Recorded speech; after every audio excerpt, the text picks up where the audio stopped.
கும்பம். கும்பராசிக்காரர்களுக்கு வாரத்தின் கடைசியில் சனிக்கிழமை ஞாயிற்றுக்கிழமை சந்திராஷ்டமம்.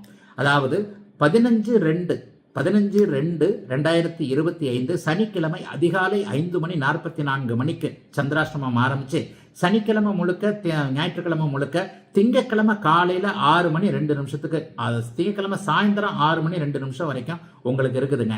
அப்போ சனி ஞாயிறு திங்கள் ஆகிய 3 நாட்கள் வாரத்தின் கடைசியில் சந்திராஷ்டமம். சந்திரன் 8ல் மறைகிறார். 8ல் மறைஞ்சாலும் நல்ல வேலையாக குருவின் பார்வையில் இருக்கிறார். சந்திராஷ்டமம் பெரிய சோதனைகளை கொடுக்காது. அடுத்த மாதம் உங்களுக்கு ஜென்மச்சனி வேற முடிய போகுது. ஜென்மச்சனி முடிஞ்சால் உங்களுக்கு நல்லவைகள் நடக்கணும் என்பது விதி. ஆகவே சந்திராஷ்டமம் வார கடைசியில் இருந்தாலும் கூட பெரிய சோதனைகளை அது கண்டிப்பாக தராது. என்ன ஒன்று, ராசியிலேயே சூரியன் உட்கார போறார். ராசியில சூரியன் உட்கார்றது கொஞ்சம் எரிச்சலை கூட்டுகின்ற தன்மை இந்த வாரத்தில் இருக்கும். என்ன ஒன்று, நம்ம நினைச்சது நடக்காது, நம்ம பேச்சை கேட்காம இருக்கிறாங்க, வீட்டில் கணவன் மனைவி பேச்சை ஒருத்தருக்கு ஒருத்தர் கேட்க முடியாமல் இருக்கிறது, பிள்ளைகள் நம்ம பேச்சுக்கு மாறா ஏதாவது ஒன்று நடத்துறது, இந்த மாதிரி ஏற்கனவே பட்டு கெட்டு நொந்து போயிருக்கிற எனக்கு இன்னும் கொஞ்சம் ஏன் இப்படி பண்றீங்க என்கின்ற மாதிரியான மன அழுத்தங்களை கொடுக்கக்கூடிய தன்மைகள் இப்போது கண்டிப்பாக கும்பராசிக்காரர்களுக்கு உண்டு.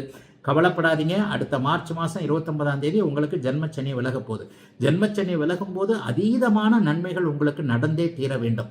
அவிட்டம், சதயம், பூரட்டாதி இந்த 3 நட்சத்திரக்காரங்களும் படாத பாடு கஷ்டப்பட்டுட்டீங்க. இந்த 3 பேருக்குமே படிப்படியாக நல்லவைகள் நடக்கக்கூடிய தன்மைகள் இந்த வாரத்திலிருந்தே ஆரம்பிக்கும்.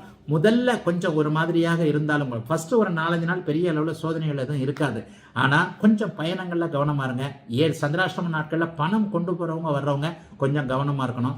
ஏடிஎம்ல போய் பணம் எடுத்துகிட்டு வர்றவங்க கொஞ்சம் அக்கம் பக்கம் திசை திரும்பாமல் இருங்க.